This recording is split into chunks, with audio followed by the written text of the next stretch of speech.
Well, hello and welcome to this, the fifth day of our virtual tour of the US presidential election. Today, we're in North Carolina, a state Donald Trump won by almost 3% in 2016. Currently, the polls give Biden the narrowest of leads. In a tight race, this is a complex state to compete in, and with 15 electoral college votes up for grabs. Our focus here is the Chapel Hill area of the state, home to the University of North Carolina. It's part of one of the most highly educated areas of the country, known as the Research Triangle.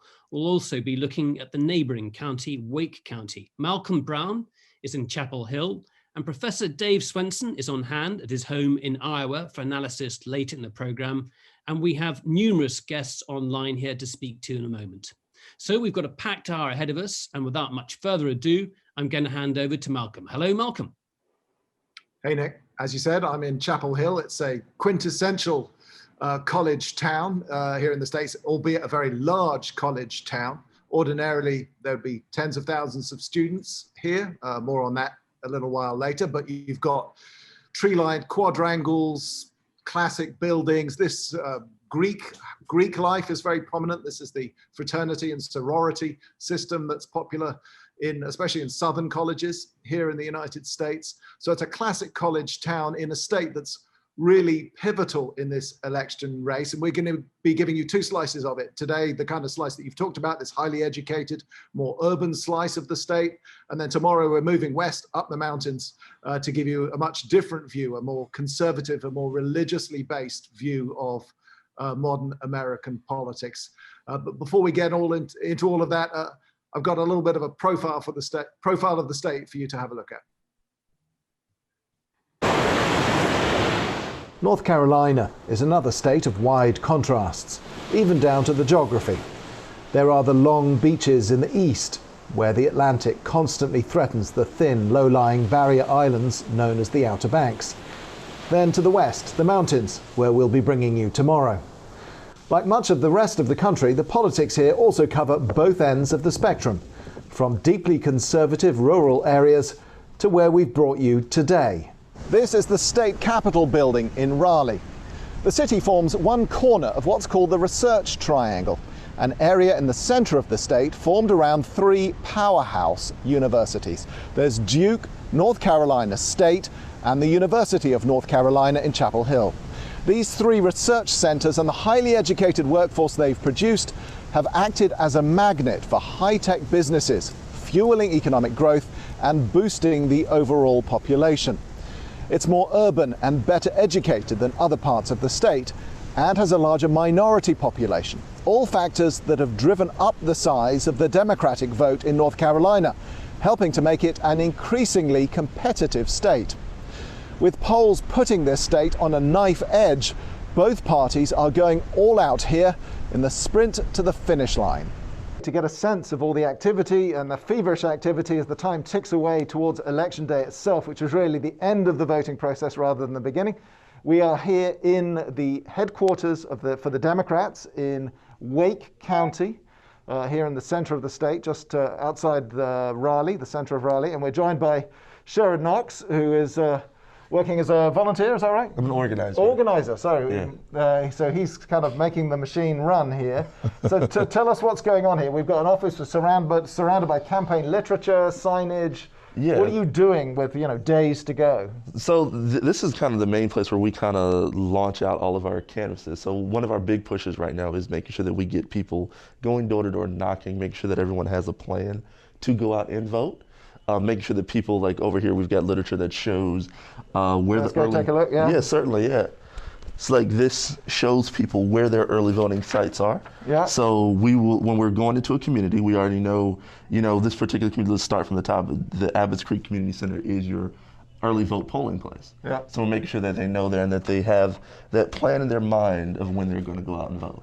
And a new thing, like within the last few days, I think, is up to this point, the Democrats have been, because of COVID, have been mostly reaching out using postcards, text messaging, peer group messaging, but now you're actually going out and about in a more traditional way. Tell us about that. Yeah, so we're doing, yes, you're absolutely right. So up until this point, predominantly what we've done, when we're going out to people, we've been doing what's called lip drop. So we'll have people drop something off on their doorstep or someplace nearby like that so that people can have access to literature. But yeah, now we're going up to people's doors, we're knocking on it, make sure we're wearing masks and gloves and everything else like that, stepping back 6 feet from their door to give them the social distance when they answer the door, and kind of having that conversation with them face to face, because that really is the most effective way to turn them out to vote.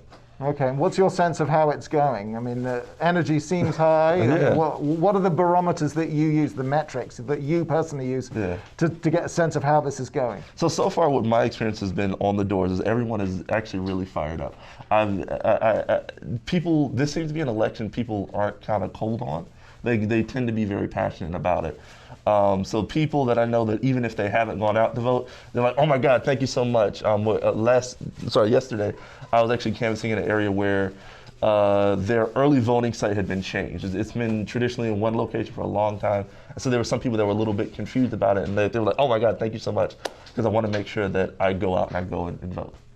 Okay, so we've been hearing from Sherrod Knox, organizer here in Wake County, mirroring this message that we've been hearing elsewhere, that energy is high, enthusiasm is very high, and engagement really up. As you'd imagine, there are maps on the wall as Democrats map out their strategy and make their plans as the time passes. And now we're going to meet a volunteer, Will Lashley, who's got a unique story. He's come all the way from the UK. He's an American citizen, originally from West Virginia, but he lives in the UK, in North London, but has come here to volunteer in this election, and he is stuffing envelopes by the look of it. Will, why did you come here? When did I come? Well, no. What was the whole reason for flying over? I came here. I came here about almost 4 weeks ago. A little over a month ago. I flew to Atlanta, borrowed my sister-in-law's car, and then drove up here from Atlanta. I came here to work in North Carolina because North Carolina is a battleground state, and you really have a chance here, if you're working in North Carolina, to not just defeat Donald Trump, but to build the strength back for the Democratic Party. North Carolina is a heavily gerrymandered state, and there's a lot of races here, Senate races, House races, for the state Senate that will determine once they they report the results of the 2020 census, how the redistricting will go. So what is happening in this election could determine what the political makeup and balance of power will be in North Carolina in the next decade. And tell us, I've caught you stuffing these envelopes, but what kind of work have you been doing, and what reception do you get when you do encounter local voters? Well, right now I'm stuffing these bags with our slate. This is our entire Democratic slate. So we're trying to get people to vote the entire slate, not just the top of the ticket, which is Donald Trump, and the Senate race, Cal Cunningham, and also the statewide races like Governor Cooper. But we're also trying to get people to vote for the county commissioners, the school board, the soil and water commissioner, register of deeds, all of that. We're trying to really build the Democratic infrastructure and make it stronger throughout the county. This is the most populous county in the Carolinas. So this is a key county in terms of organizing for the Democrats. I'm guessing this isn't your first election. How does it feel different from previous elections that you may have participated in or at least witnessed? Well, you hear a tremendous amount about how Donald Trump has energized his Republican base. But what I'm seeing is a very, very energized Democratic base. And that's cutting across all kinds of demographics that it didn't in previous elections. People who are my age, who are over 60, who are retired or in many cases are pensioners, who have health concerns. They're particularly concerned about health insurance. Health insurance and health care is probably the cutting edge issue for the Democrats generally, but it's really made a big difference in that demographic. But the other thing that we're seeing is a lot of people are showing up at the polling places for early voting who have never voted before. And not just people who have recently turned 18, but people who are maybe in their 30s who haven't gone to vote before. But they are so concerned about what's going on in the country at this point that they are registering and voting for the first time. All right, thank you very much for talking to us. Certainly. That's right. So to distill all of that, basically, this triangle area in the center of the state is really important for Democrats. And within that, Wake County is really the big gorilla in the room. It's a source of huge numbers of votes for Democrats, votes that will they hope, offset Republican votes elsewhere. Now, one particular peculiarity of this election, an already extraordinary election process, is that these college towns would normally be stuffed with students who would typically be regarded as voting more in favor of Democrats than Republicans. Well, at the moment, because of COVID, many of them have gone home. In fact, I can show you a copy of the Daily Tar Heel, which is the student newspaper here in Chapel Hill, and the headline says, "Nothing happening on an empty campus." Now, it's not totally empty, of course, but there are certainly fewer students here. That's it's a bit of a curveball. So we're going to talk about this and other topics with Dr. Laurel Birch-Kilgore, who is the chairman of the Democrats in Wake County. So first of all, make your pitch for why Wake County is such an important place for us to pay attention to.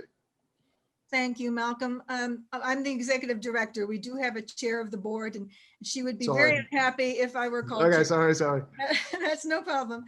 Wake County is important because we have the numbers that can actually sway the whole state. And actually, at this particular moment in time, we expect in the next couple days, toward the end of early voting, to have the total number of votes that Hillary had for president before Election Day. We're looking at close to 64%. I mean, really close, like 63.85% of Democrats have already voted for Hillary. It was about 50, 52, 53%. So we're seeing a tremendous turnout right now that is unprecedented for our county. Plus our population growth. Raleigh has been getting 63 people a day for years. And that's just the biggest city. We have 11 municipalities in Wake County. So we're seeing a voter registration rate of nearly 100,000 more voters since 2016. We know if we can get the percentage up, if we can get the unaffiliated at the percentages we think we have, that we can win this county. We know we'll win the county. We can win it at a high enough margin to swing the state. And if we can do that, we stop Donald Trump in his tracks, because he needs North Carolina in his election plan to win. That's why. And how does the COVID issue and how does this COVID issue that I alluded to, how does that complicate your plans? I was here 4 years ago, and I went to one of the quads in the center of UNC Chapel Hill, and there were hundreds of students registering to vote. This was slightly earlier in the process, but desks were set out in the quadrangles, and there were party officials registering students. You can't really do that right now, and these students have gone home. They may vote there, they may vote. I mean, how does that make your life harder? Students is just one part of our strategy, and yes, the numbers are lower, but the ones who are here on campus are voting in higher numbers than they might have even in 2016. And I did work in the 2016 campaign in Wake County. But students are fickle sometimes, and also they vote different places. So the ones who are here and registered here seem to be voting here. And so we're not seeing the tremendous downturn in votes that we might have expected. And we have been kind of watching that because we were worried about it. But so far, our turnout has been very good. Now, of course, this is not just a presidential race. We saw your full ticket there, but also important and of great interest to people overseas, because it will really affect whoever becomes the next president, is the Senate race. Dems chose, a military veteran, which is a strategy they've used, a playbook they've used elsewhere, chose a military veteran, to appeal to more conservative Democrats, perhaps, and maybe can encourage some Republicans to swing sides. There's been a sex scandal that broke fairly late in the process. It doesn't actually, though, seem to have changed the numbers for Cal Cunningham. So how do you account for that? Presumably that's a bit of a sigh of relief for you. He had higher numbers, to be honest. He had a higher percentage. We were looking at a win there. It's a lot closer. He's still a point or two, depending on what poll you read. He's still incapable of winning this. He had an affair, and that has come out. And of course, his opponent is using that to great advantage in advertising right now. So we just have to wait and see. But it's a toss-up now. But he was clearly ahead before. But we're still pushing for him. He's owned his mistake. He takes responsibility for it. It's far better than our president has ever done with anything he's done regarding his scandals. And so we still support him and want him to win, definitely. Thank you very much for that, Laurel, and thanks very much, Malcolm, for that great introduction there. In a moment, we'll be speaking to some students and also to another voter who's got an interesting story. But before we do that, we're going to turn to Professor Andrew Taylor, a political scientist from North Carolina State University, who's on hand. Thanks for joining us, Andy. Can you give us an indication of the issues that are defining the campaign in North Carolina? And also, why is it it seems to me quite a difficult state to campaign in, because it's such a diverse state? Yeah, well, obviously the COVID issue is preeminent here as well, Nicholas. I mean, it's not different from anywhere else in the country.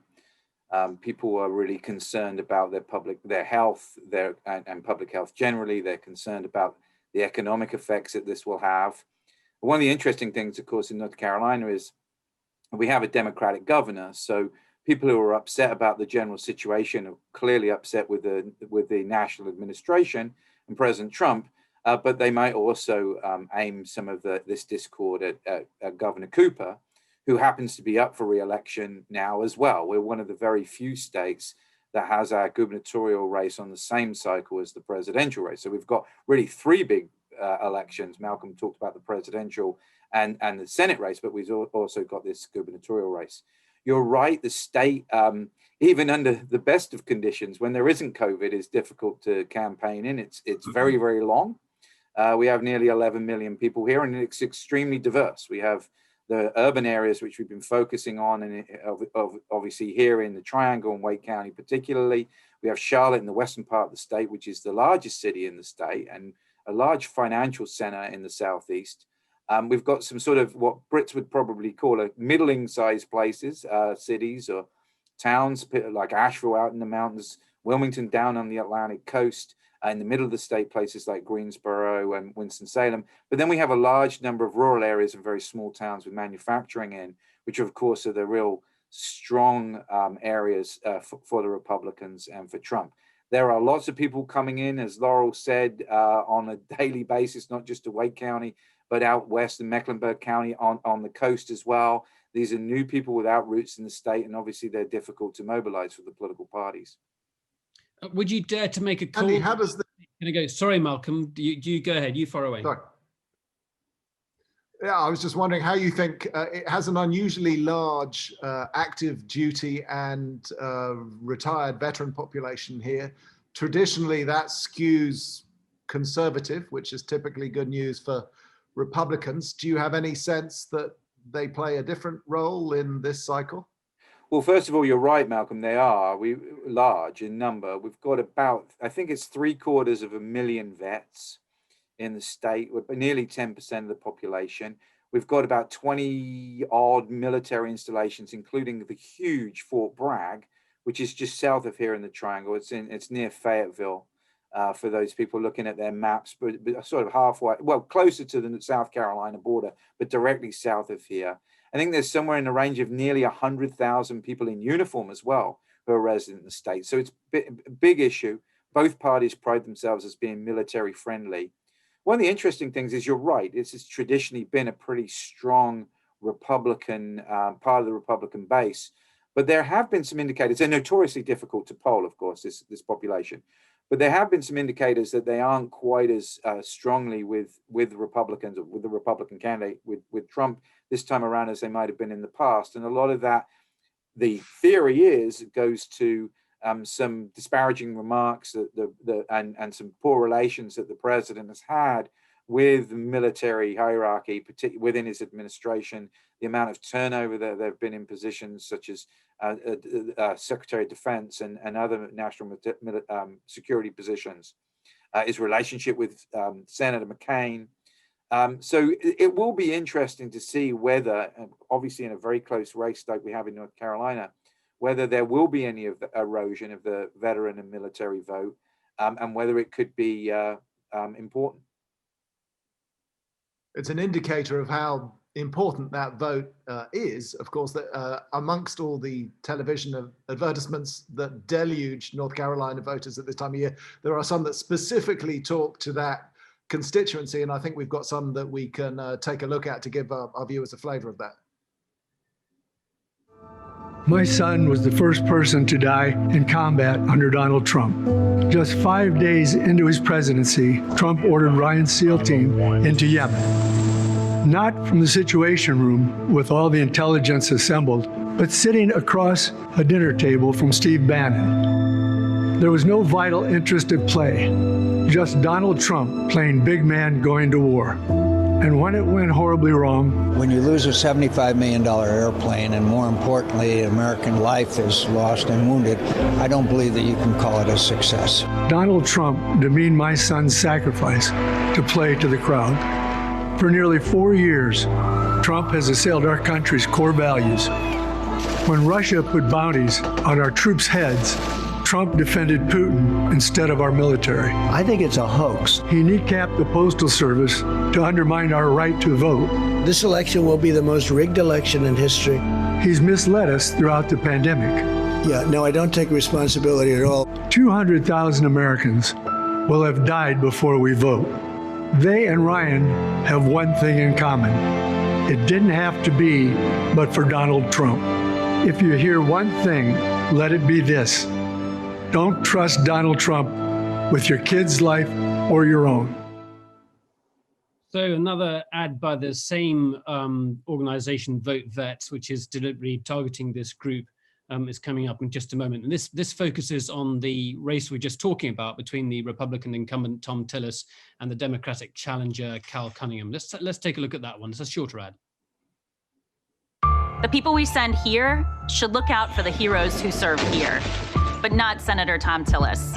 He voted to strip health coverage from 500,000 vets and against a pay raise for the military, while voting for a pay raise for himself. For Tillis, it's all about taking care of Tillis. But Cal Cunningham enlisted after 9/11, served in Iraq, and received a Bronze Star like me. He's got courage and will put us first. I'm ready for that. Vote Vets is responsible for the content of this ad.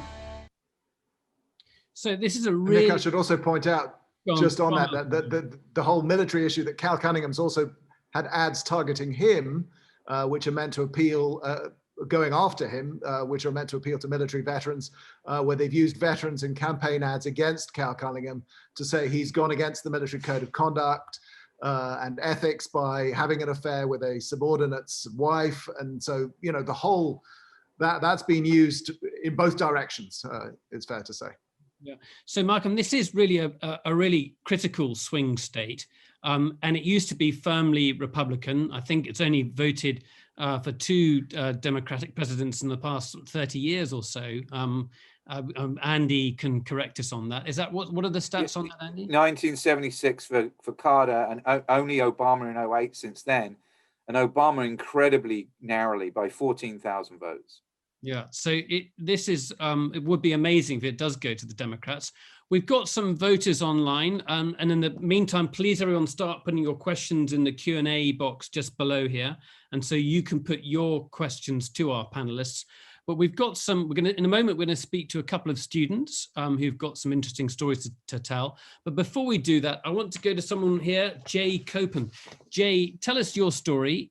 How did you vote in 2016 and why? Sure. Thanks, Nicholas. I like to say that I'm one of Donald Trump's worst nightmares, quite frankly. I am a traditionally Republican voter. I'm a registered independent, or as Laurel said, I'm unaffiliated.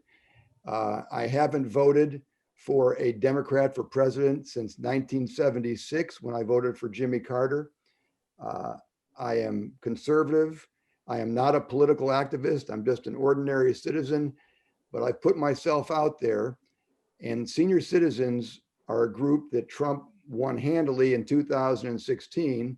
I voted for him, but in 2020, I'm all in for Joe Biden. My picture's on billboards all across North Carolina. I've done dozens of media interviews because I feel so strongly about not re-electing Donald Trump and electing Joe Biden, because it really, for me, gets down to the kind of legacy that I want to leave for my grandchildren.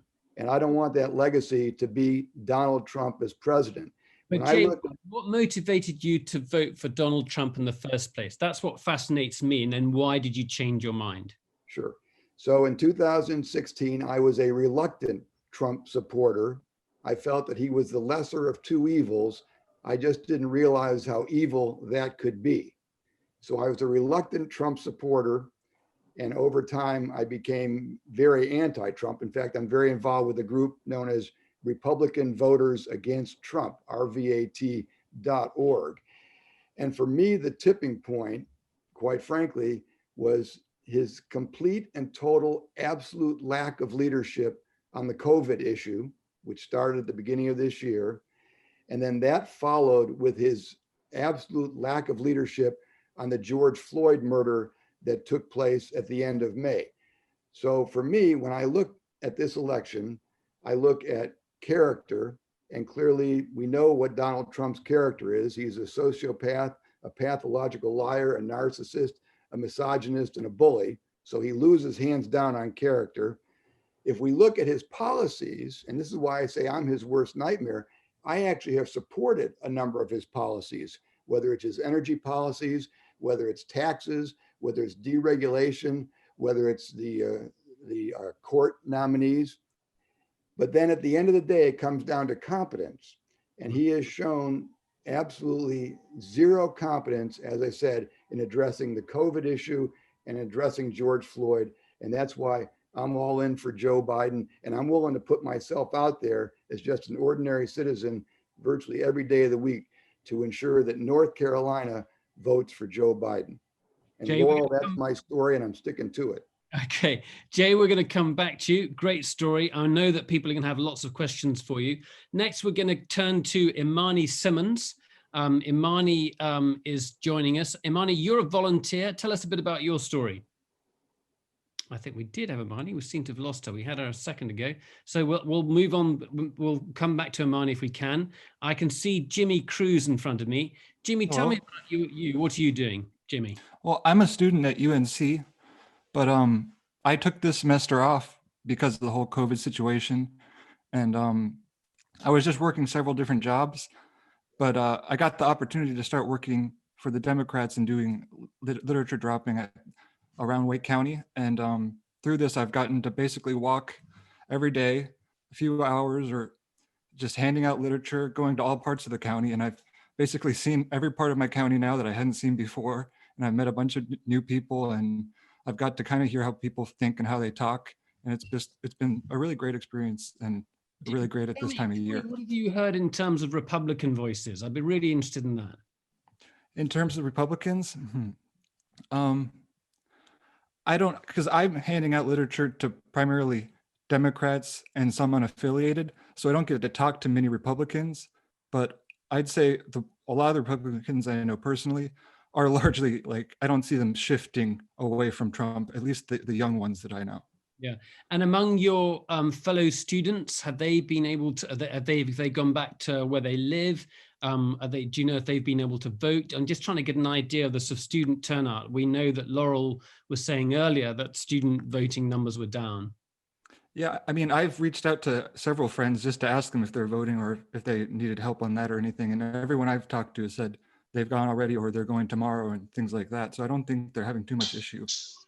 Right. I can see Imani now up in front of me. Imani, tell me what you've been doing and also your story, because I think you're quite young. You're not due to vote. You can't vote until 2024 when it comes to a presidential election. I think I'm right in saying. That's right. I cannot vote yet, not yet, but I'm excited. I can't wait to vote in the next, coming years to come.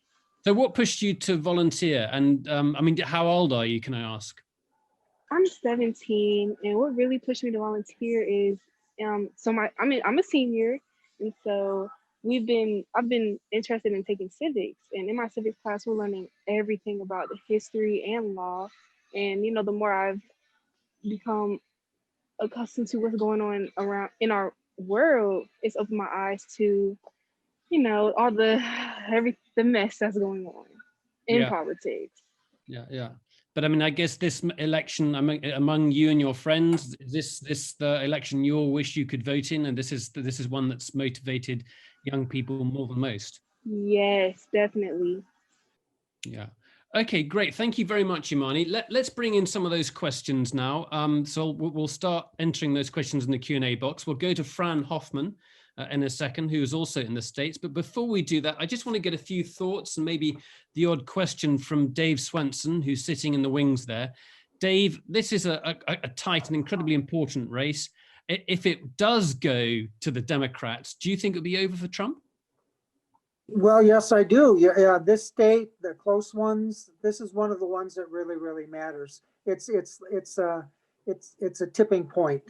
If North Carolina goes Democratic, I believe it signals a relatively strong tipping point, because however insular our states are, it is reflective of what's going on regionally, and we probably will see similar things happen in some of the other states. I'm really quick here, though.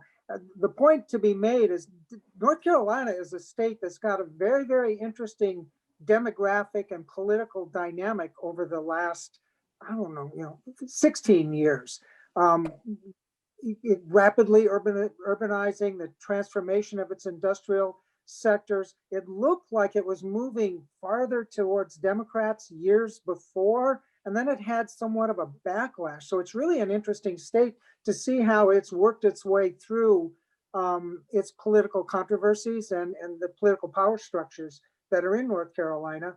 The other last thing, though, is there's no other state, by the way. The military thing fascinates me, because there's no other state besides maybe Georgia where the military weighs as heavily, and maybe Virginia too, of course, up in Northern Virginia, where the military weighs so heavily. And the fact that you can't count on the military and or veterans to perhaps vote the way they had in the past, just by virtue of what was just mentioned, issues associated with the president. So I find it a fascinating state to watch, and I can't wait to see how things turn out. Yeah, it absolutely amazing seeing just that last point, not expecting the veterans to turn out for the Republicans, which they normally do in large numbers, is very interesting. Fran Hoffman, just tell us where you are, Fran, and put your question to the panelists. Hi there, I'm in Washington, D.C., watching North Carolina with great interest. I'm curious about what we know about the African-American vote. North Carolina has a fairly large African-American population. Do we see projections that turnout will be as high as during the Obama era, for example? And do we have any sense of what the split will be?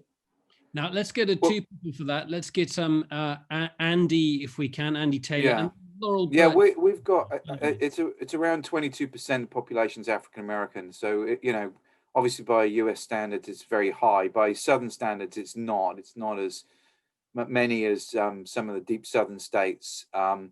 I think the effect that Fran is looking for is particularly is larger in Georgia, where there is a significantly a larger African American population, and actually, interestingly enough, in Georgia, Atlanta has become a real hub for a sort of reverse diaspora of African Americans back to the South. We've had some of that, but we're not quite so much. Biden isn't the draw that Obama was, and this was a real challenge for Hillary Clinton last time around. Also, Trump has been making a play for Black voters, and in some of the polls is actually doing better than he did in 2016. Although we're talking from a pretty low base, but maybe in the terms of 2, 3, 4 percentage points better, perhaps as much as the 9 or 10% of the black vote. But other indicators are that they are energized, and of course, it will be important for Democrats to get them out in North Carolina to win here. Laurel, what are you seeing in your county there? Thank you, Nicholas. In Wake County, I'll just give you one statistic. We're really focusing on a part of our county that is heavily African American, sort of the southeast and east part of Raleigh. And in 2016, some of these precincts only had a 20%, 22, 26% turnout. Already we're seeing 40, 45, 50, 60% turnout of African American communities. And they came out very strong the first 2 days. So they were energized, they were motivated, and they really, they've come out for us, and we're not finished yet. We're going to continue working in those communities. And Jimmy has been part of that work in those communities for us with Dean and Sherrod, who you saw earlier. So in Wake County, it's so far, we have perhaps double the turnout in those communities from 2016. Great. Well, thank you both for that. Sheila Conroy, let's bring in Sheila. Sheila, where are you and what's your question? I'm in Longmont, Colorado, near Boulder, and my question is somewhat cynical. I just heard that Trump has postponed his Fayetteville rally this evening because of projected high winds. And I was wondering if the high winds are really the reason, or if there's some other reason. Malcolm, Cynical, do you I want to, know. the weather is an issue, isn't it? Oh, it is, especially with his hair. Sorry. Go on, Malcolm. It has been an issue. The remnants of Hurricane Zeta have passed over. I mean, I can look out the window now. It looks fairly benign now, but there was some pretty substantial winds. Some trees are down. Certainly Chapel Hill was covered in pine needles and sort of smaller debris from trees. I can report that with some assuredness. But just for context, there are some other factors at play. You know, it could reflect some sensitivity on the part of the campaign in light of the unfortunate incident that happened in Omaha, Nebraska, just in the last few days, when hundreds of Trump supporters, after a rally in near freezing conditions, were left stranded when buses couldn't get them to ferry them back to their vehicles. Some people suffered hypothermia, so there may be some extra sensitivity around the well-being of rally participants.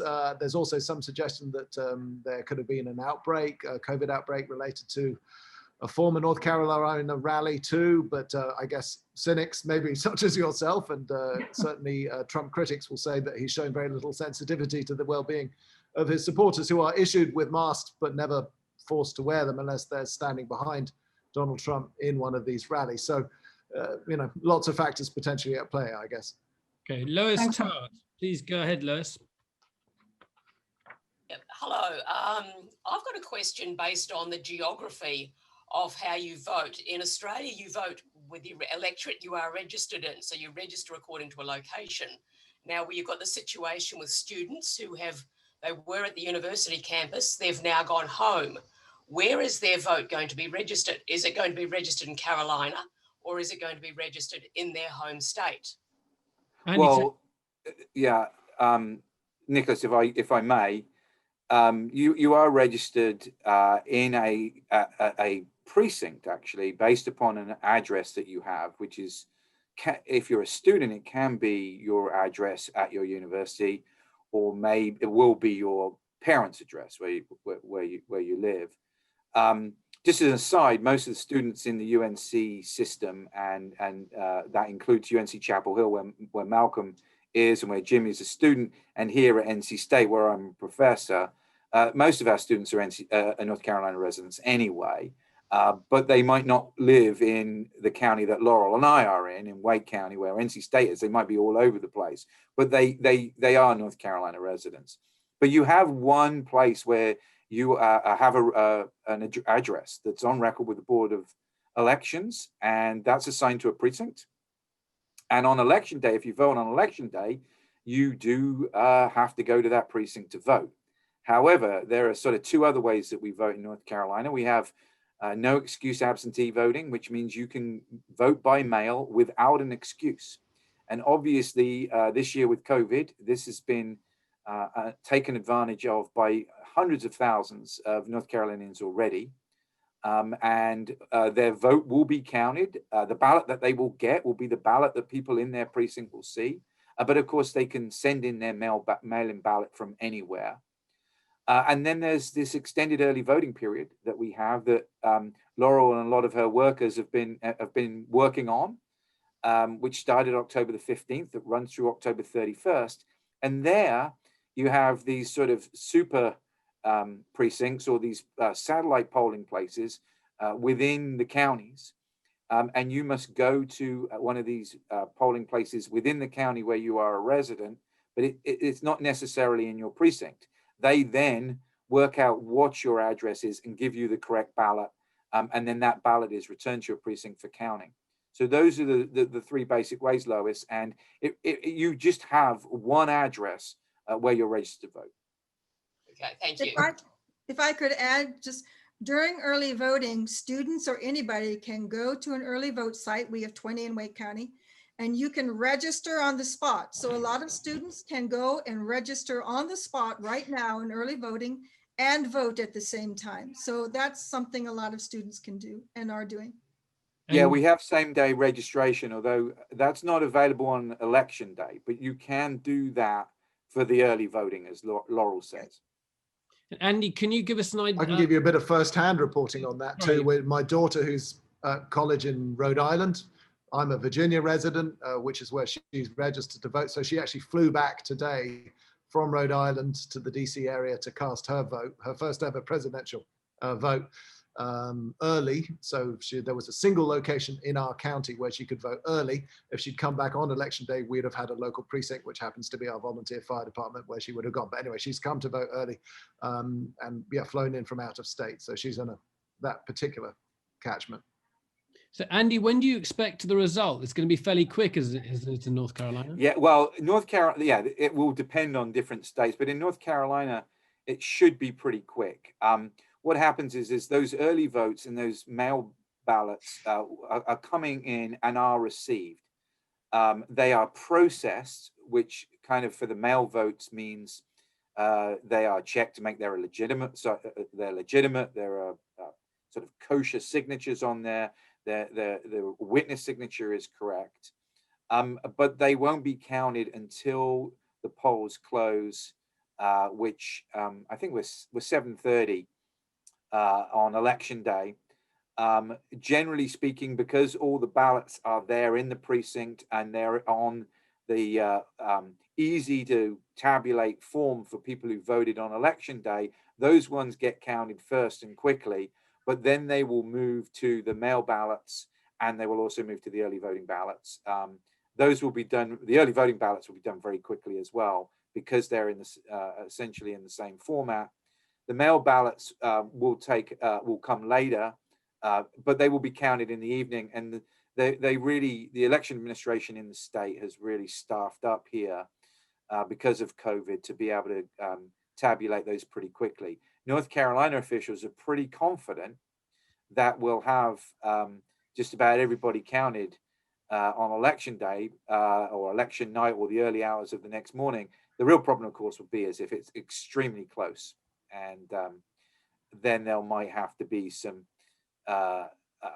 going back over ballots, and then plausibly, of course, if it's really, really close, an official recount, which would come later. Okay.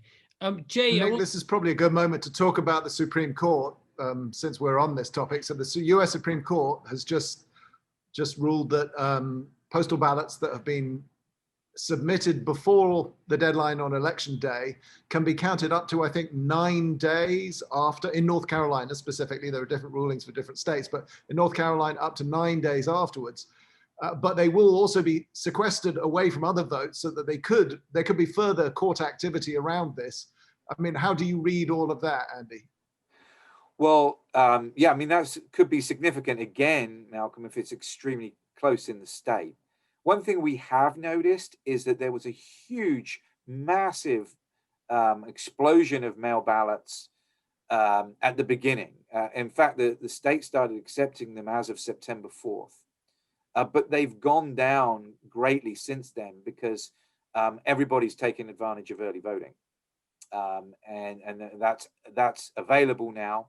There's also been behind the scenes, and not just in North Carolina, but across the country, some concern by people who are taking advantage of being able to mail in their ballots that, will they get lost? How do I fill them in correctly so that they get counted? And I think that has penetrated the consciousness of a lot of people in North Carolina. And as soon as early voting opened, many people decided to take advantage of that. By the way, you can vote twice. It doesn't get counted twice. I want to make sure that people know this. But if you do vote by mail and then vote in person, either by early vote or on election day, your mail ballot becomes automatically spoiled. And so I've heard of people who have decided that they just don't trust the postal service, or they don't trust what they've written on their mail ballot because maybe they didn't fill it out correctly, and who have then gone to vote early. Okay, we've got a question from Neil Fleming, who's in Australia. Go ahead, Neil. Am I still able to be heard, Nicholas? Yes, we have it's a running gag with Neil. Usually his microphone doesn't work. It did last time and it is working this time, which is fantastic. Go ahead, Neil. Right. I've got a stock question throughout all of these things, and I'm wondering how in North Carolina the manufacturing, industrial and agricultural sectors have benefited after 4 years of Trump. Following 2016, when he promised all these sectors would be different under his atypical sort of administration. So how have those sectors gone for North Carolina? I am going to bring that to put that to Andy in a second, but I want to come to you, Jay. What's your impression about that? And also, what have your Republican friends saying about thinking of you voting for Trump? So I'm interested in both those things. What's going on, and what's your view in terms of what's happened to manufacturing and agriculture under Trump? And then also, what do your friends think about you not voting for him? Sure. Let me start with the second question first, if I might. Ever since I've gone so public with my political views, which I have never done in my entire 69 years, it's been amazing to me how many of my friends have kind of come up to me and said, we kind of feel the same way that you do. And we voted for this guy in 2016 and we can't vote for him again in 2020. So, I would say more often than not, I hear positive things from friends of mine who kind of feel the same way. And maybe Professor Swenson could comment on that whole thing with some of his thoughts from around the country. I'm not an expert on the North Carolina economy. We moved to North Carolina 13 years ago from the Washington, D.C. suburbs. I can tell you that the state of North Carolina seems to be doing extremely well as just general citizens not working in the North Carolina economy. We have found the governor to be a very good governor, and I'm actually supporting him in this election. But I would leave the state of the North Carolina economy to the gentleman from NC State. He would probably know that better than I would. Yeah, Andy, it's almost sort of two extremes, aren't there? It's a highly sophisticated area, hub around the universities there, the Research Triangle, and much more sort of rural areas. So how has the economy gone for North Carolina under Trump? Well, traditionally, the economy was based upon furniture and tobacco. Many people might know about the history of tobacco in North Carolina. Of course, that's not the case so much today. A lot of it depends upon what kind of manufacturing you're in. So around this area, there is some really sort of high-end, high-tech, sophisticated equipment manufacturing, particularly related to computers and pharmaceuticals. And then in the smaller towns, you'll have some more sort of what you might call kind of traditional manufacturing. Some of it's still pretty sophisticated with, high-end clients, components of sophisticated machinery, but a lot of it less so. Sort of common household equipment, trucks, and those kinds of things. And those people are sort of split, as you might imagine, between Democrats and Republicans, and that may be not really a function of their occupations or their industries, but more other matters. With regards to farming, farmers have been pretty staunch supporters of Trump. There have been some lean times.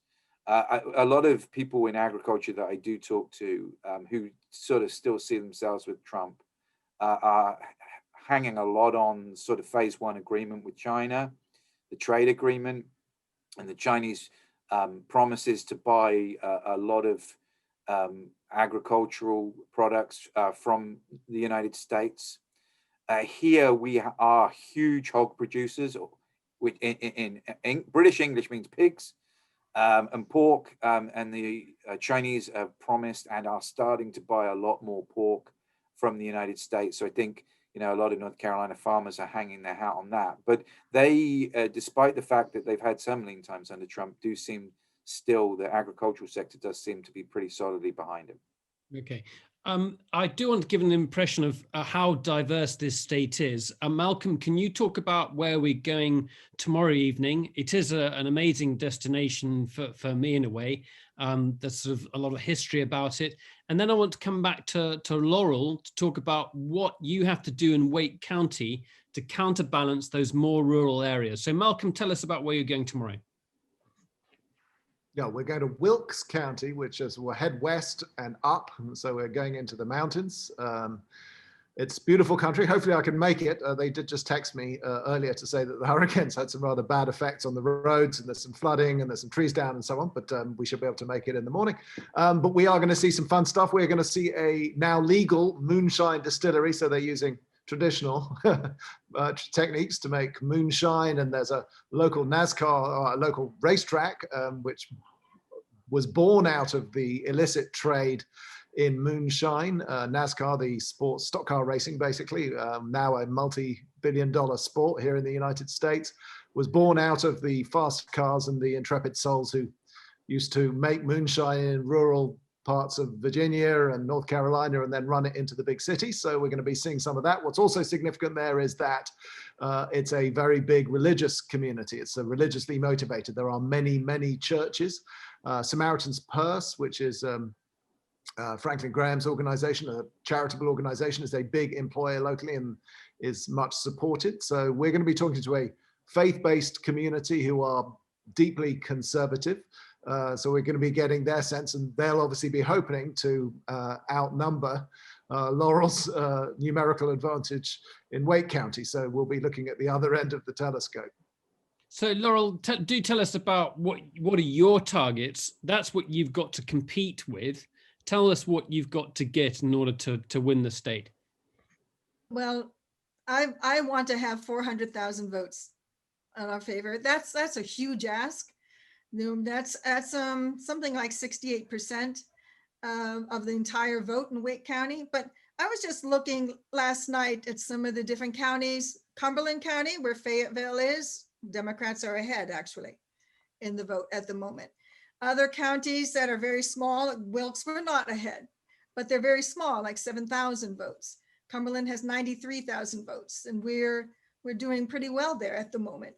So yes, we have to counteract many, many rural Republican counties, but we do have the numbers to do that. And that's why we can't just win. All our local candidates will win, but we have to win with high margins, and that's what we're aiming for. And thank you very much for having me. I do have another Zoom, and I really appreciate being here and being part of this. Thank you so very much. Thank you very much indeed for joining us, Laurel. It's been a real pleasure. Thank you very much. It's been really interesting talking to you. So we know you've got to go on. Goodbye, farewell from us. Thank you. Andy, I do want to come back to you. Anecdotally, it would seem that things are changing within North Carolina. We talk about demographic trends, but also within this election. Are you making any projection about this election? I know the polls give Biden a 1% lead. Would you be ready to make a prediction?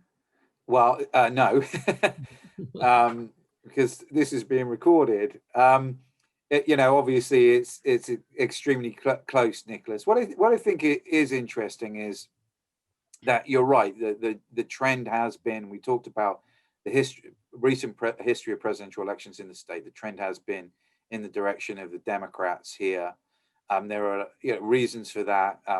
Have to do with the sort of gentrification of the state, people moving into the state from different parts of the country, bringing their politics with them, and sometimes even bringing their Republican politics with them, but finding that the Republicans in North Carolina aren't quite the same as the Republicans in Michigan or New York. But it's it's got a lot of the features that that have helped Trump, particularly more than sort of previous Republican presidential candidates. And if you want to compare him with Romney in 2012 and McCain in 2008, a large, not college educated, white electorate. And if you get a sense in some places in North Carolina that you are in parts of Ohio, Michigan, Pennsylvania, small town manufacturing places that have seen better times, and people have looked to Trump to help guide them out of that. So whereas we've been slowly inching in the Democratic direction, you places like Virginia, which was more Republican than we were really 10, 15 years ago, and states like Colorado have leaped over us and have gone from being pretty red to very blue pretty quickly. We've really hovered in this area, in this sort of 50-50 state, and it's making for an extremely intriguing election here. And do the midterms give you any indication of how that trend is going?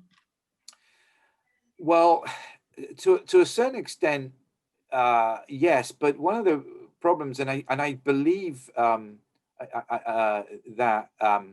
maybe Jay mentioned this before, that one of the things that's happened in North Carolina to its congressional districts and state legislative districts was that they were drawn after the 2010 census to really benefit Republicans. Republicans won control of the General Assembly in 2010, and therefore the ability to redraw the state legislative districts and the congressional districts. And like majority parties have across the country, sometimes Democrats do this, they drew them to heavily benefit themselves. And so any kind of Democratic headway that was made in 2018, which we saw quite dramatically in other parts of the country, just didn't manifest itself here. They picked up some seats in the General Assembly. They were able to give Governor Cooper a veto-proof majority. If he did veto legislation, they had enough votes to uphold his veto, sustain his veto, but not enough to win the majority in either chamber of the General Assembly. They're still 10-3 down in the congressional delegation. There are 13 members of the U.S. House of Representatives here. There's still 2 Republican U.S. senators. So they haven't had that breakthrough, but 2020 is plausibly one that they can have. And I think it was Laurel said, it's really important because if they win control of the General Assembly, they're the ones who are going to be drawing the districts for the 2020s, and presumably would draw them in a way that would benefit the Democrats this time around. Yeah. It's a huge... Andy's alluded to that, but North Carolina is often held up as one of the worst examples of gerrymandering in the country. This is the process by which the party in charge sort of decides the shape and composition of constituencies to its advantage. So you get these very oddly shaped. So if you're a Republican, you might sort of excise from your district or encourage an African-American population and dump them into another district so that your majority is maintained. So that's one thing just to flag up, which Andy did allude to. The other thing that Jay raised, which I think is going to be interesting in this election, is we spent so much time last time around talking about the hidden Trump voter, the person who wouldn't out loud speak their support for Trump because he was so controversial and incendiary. Maybe this time around we should be looking for the hidden Biden voter among Republicans who, for similar reasons, because social peer pressure that Jay has resisted, but others might not, won't say that they're going to vote for Biden, but in the confines of the secrecy of the voting booth, maybe they would just fill in that hole on the voting thing and put it in the tabulation machine and not tell anyone. So that's going to be interesting to see, to the extent we can ascertain that after the vote. Lynn Maddock, you've got a question. Malcolm, maybe you can deal with this one to start with, and then also Andy as well. So Lynn, go ahead. Thanks, Nicholas. It seems like turnout's going to be really crucial in this election. And I'm interested whether the feeling is that it's been Democrats more than Republicans who've been doing early voting. And if that's so, does the weather come into play in the next week or so, in affecting the turnout on election day and possibly hurting the Republicans more? Well, it's not just the weather. Yeah, I mean, so yes, it does seem that early voting is more popular among Democrats, and not least because Donald Trump has been, although he voted early himself, has really discouraged. He makes this distinction between absentee voting, which is where you apply for a ballot because you can't be present and vote on election day. He makes a distinction between that and states which just universally mail out ballot applications for people to vote, no excuse, early by mail. So it does seem that the early voters break for Democrats, and this is potentially a nightmare scenario for those who worry about this outcome, because you could see on election night, that the vote could suddenly, after election day itself, could skew Republican, because Republicans have been discouraged from early voting and from postal voting, and then suddenly you get this bow wave of Democrat votes being counted latterly because they've come in by mail. So that's a concern, and weather obviously always plays a factor on election day. Plus, you've got the COVID pandemic. All the numbers are leaning the wrong way on COVID. So you could make an argument that people who leave it to the last minute, who may be more inclined to vote Republican, face a more problematic casting of their ballot because of the public health concern. So it's weather and COVID issues that may play an impact. And COVID is obviously a novel factor we've never seen before, and it's hard to tell how that plays. Andy, do you want to chip in on that? Yeah, just culturally in North Carolina, we've really had this sort of pretty liberalized early voting system for about 20 years. And just culturally, Democrats seem to take advantage of it more than Republicans. It precedes Trump here. It's really interesting, and it doesn't really fit any kind of theory. What you do though is you look at early voting patterns in previous elections to see whether, compared to the norm, the Democrats are voting more or the Republicans are voting more. And this doesn't look as good for Republicans as, say, an election like 2010 or 2014. Those were midterms when they did really, really well. And Republicans were so energized that they decided to break their cultural tradition of voting on election day and coming out and voting early. Right. Let's bring in one more question from Caroline Sumnall. Go ahead, Caroline.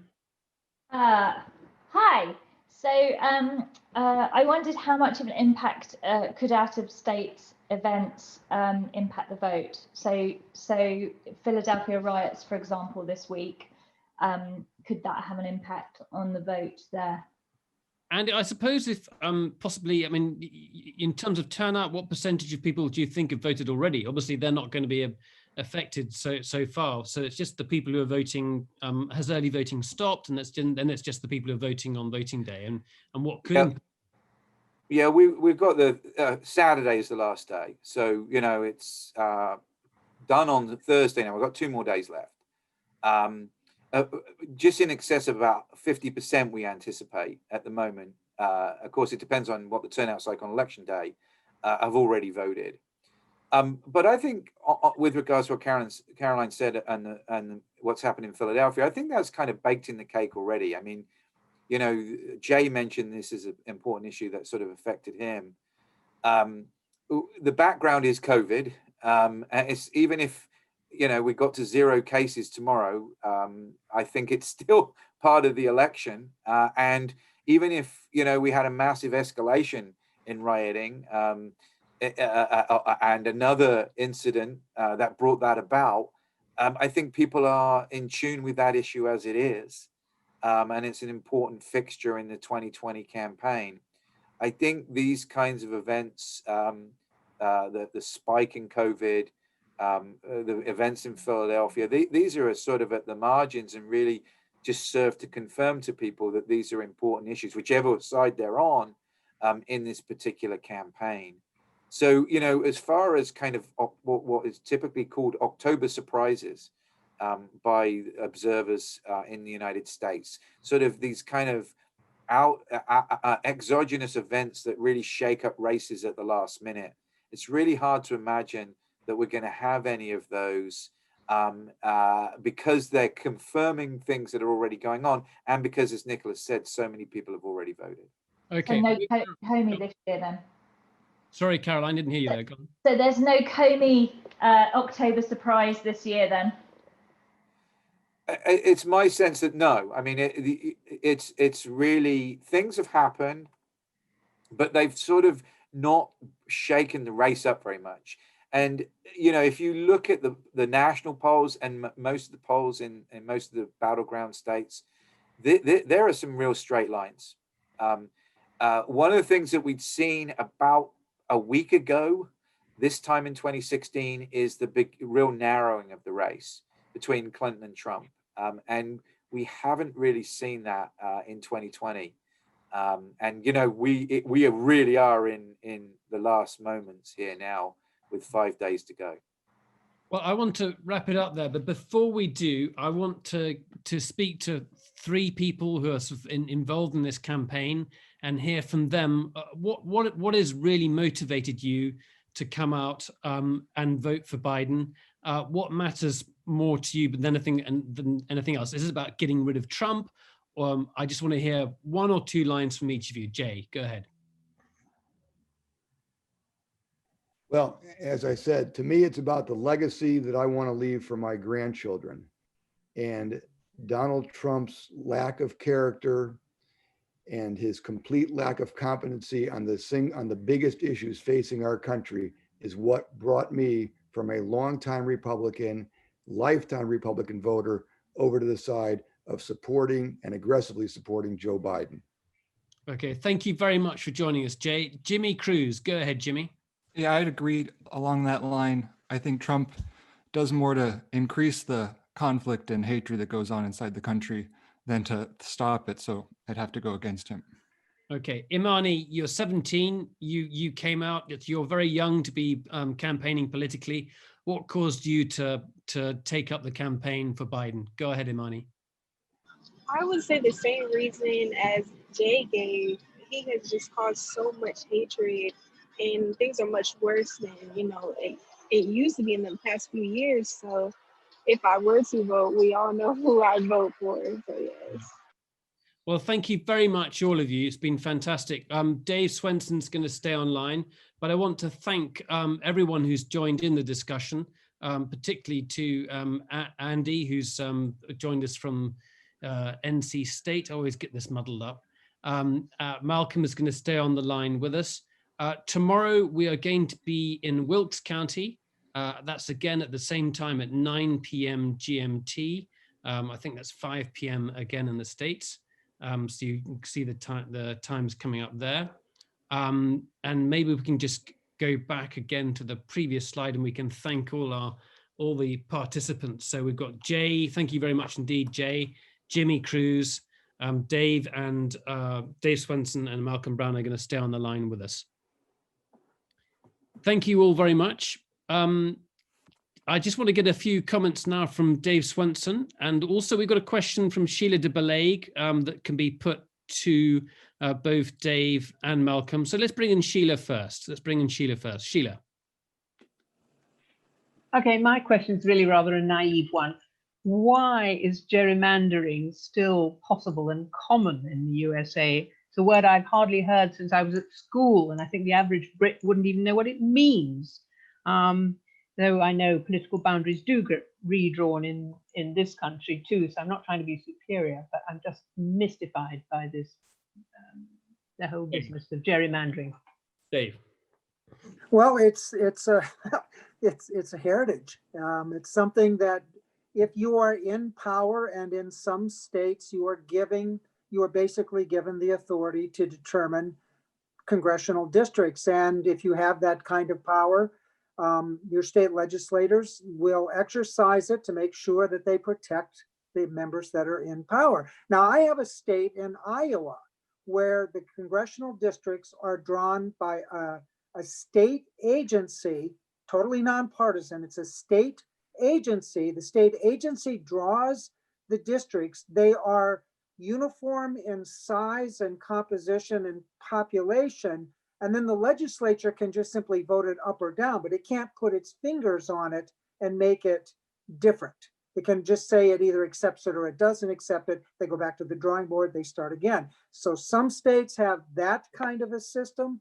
Other states like Texas, like North Carolina, we saw, I think in Virginia, some heavily gerrymandered states as well, or districts as well. You'll see those kinds of things. And one of the problems we have is that the states have the authority to administer electoral laws, even though this affects the federal elections. The states have that authority, and that's a 10th Amendment thing. We let the states manage that process. We have only interfered with that process overtly when we had civil rights legislation that was actively being enforced, but that's been weakened over the years, and especially now. And as the Supreme Court becomes more conservative, it's unlikely to intervene and force the states, if there was a judgment relating to that, that would sort of push it the other way. They always cede to the states on that. Malcolm, it has shaped up for more partisan politics, though, with state legislators really not needing to appeal to the opposition. If you can create an electoral district that appeals to your voters, there's no need to compromise. Right, and it creates these imbalances. But nonetheless, to argue the other side slightly, I mean, you need a mechanism by which you can sort out districts that change over time. Populations increase, populations decline. There is a need to redraw boundaries. The problem arises when politicians are involved in that process. It's something of an addictive drug. And we're seeing that in my home state of Virginia at the moment, where Democrats were all about wresting the power to redistrict away from politicians when they were in the minority in the state legislature. Now that they're in the majority, suddenly it seems like a better idea. And you know, it would give them the opportunity to address past grievous redistricting by the Republicans. So it's somewhat of a self-perpetuating cycle. It's the inconsistency of it all, which I think is so terrible, the whole system. I've got terribly skeptical listening to all these talks about the whole American system. There's so many inconsistencies like that. I think on our tours, that's one of the things that has shocked me the most. And I remember speaking to a lobbyist in Ohio who showed me a map with pride that showed I think it was a congressional district, and it was called a riding, and it stretched for 100 miles along Lake Erie. And, you know, it's essentially skirting around all the African-American areas in Cleveland, which otherwise would have made for a much more competitive race, and it secured it as a Republican district. To my point of view, it is appalling, but the states guard that privilege zealously, and there's a huge debate about whether you enable the parties to do it, or you do as what's happened in Iowa, which is to hand it over to an independent commission so that those districts are no longer colored by party politics. Let's bring in Anna Logan. You've got a different question now. Go ahead, Anna. Anna, we can't hear you. Just need to unplug to open your microphone up. Go on. There you go. Or maybe, hang on, can't hear you yet. Yes. Sorry. Maybe Dave or Malcolm could help with. We just heard that some very good news has come out of the USA, that the last quarter has been a big rebound in revenue and in economic growth. And I wonder, though there have been so many early votes, but I wonder if this might have an effect on the voting for the last few days. Dave. Yeah, real quick. Well, first of all, we knew this was going to happen months and months and months ago, that we were going to get this statistically looking large rebound as the statistics are reported. If you look at, this is the gross domestic product report, we had a very sharp decline in April. It went down 8.5% on a year-over-year basis. It went down 8.5%. And then now it's recovered so that it's about 2% less than it was a year ago. And so, yes, it was way down and it recovered sharply. And statistically, that looks like a large increase. But with regard to jobs, with regard to our economy, we've only recovered a little over half of the jobs that we lost during the pandemic. Most people know the difference between those kinds of statistics that are ballyhooed versus the fact that a lot of their neighbors are unemployed. And no, we aren't on easy street. We have a long ways to go before this recession is ended and the pandemic effects are worked through the economy. You can expect the Republicans to try and make hay out of this, obviously, because if it gets the conversation away from COVID, where Joe Biden has a clear and substantial advantage in public opinion polling in terms of his perceived competence in the handling of COVID over Donald Trump, if Trump does much better when it comes to perceptions of his handling of the economy. So yeah, I mean, certainly the Republicans are going to fall on this and gratefully change the subject to the extent they can. But you know, we've talked to already many votes, millions of votes already baked in. They've been cast. They can't be affected by this. And 2% less good than we were last year in an economy the size of the United States is still an astronomical difference in terms of dollars and jobs. I just want to remind people of our approach during this virtual series. Going back 3 weeks now to the first interview we did with Dante Cini.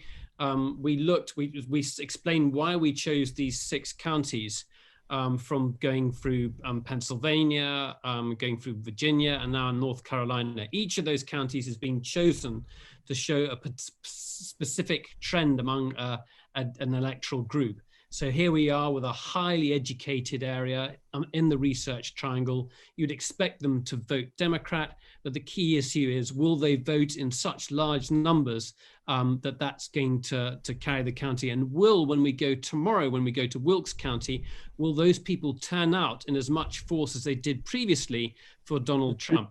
Now, I've got to say, and I want to draw you out, both Dave and Malcolm, it looks to me, as I was saying earlier, from anecdotal, just from what we've been discussing throughout this series, it does look like things are going in Biden's favor substantially. And my feeling at the moment is that Biden could be looking at a landslide. Is that something you're prepared to comment on? Would you be prepared to make any projections yourself at this stage? Well, I'll start first. With some trepidation, the numbers still look very good. And if we look at the state polls, things aren't closing. They're either holding, or in a couple of cases, they're actually moving more strongly for Biden. So expectations are, if you just look at the objective situation that we have right now with regard to the swing states and the polls and our confidence in those polls relative to where we were 4 years ago, everything says very strongly a Biden win, very strongly a Biden win. But we've been pummeled so hard, both 4 years ago and then in the interim, that we flinch every time we say that. We're very, very careful about that. But yes, it's moving. But then you get a state like this one, and it's just dead even. The polls right now show Biden up by maybe 2 points. The poll averages show Biden up by 2 points. So you have a state that looks on paper and by virtue of the polls, that's just really balanced, really close. It can just go either way. Or do we have, like we learned with Dante, we have this growth dynamic and the difference between the suburbs and the metro areas and the exurbs. And what we're missing is the magnitude with which our earlier discussant talked about the executive director for the Democratic Party, the magnitude of growth that they have realized in this area. And is that magnitude of growth so substantial, it's just simply going to dwarf some of that outlying traditional conservative stuff? And again, I'm back to this thing, the dynamics of all of this are absolutely fascinating in a state like this. I can't imagine trying to do this stuff in Oregon or California where the outcomes are already known. Here in where we are right now is the best laboratory for evaluating, you know, not just the North Carolina's election, but where we are nationally as well. Malcolm. Yeah, I can't really say it a lot better than that, but I would just, you know, in the back of every observer's mind, I remember 4 years ago, I sat there watching the New York Times. They had one of those funky sort of meters, you know, and it was the number for that. It was a needle. And I think we started the evening, not like the week, we started the evening with Hillary Clinton on 90 plus something. And I watched that needle, and that, you know, any observer would think, oh, this is done.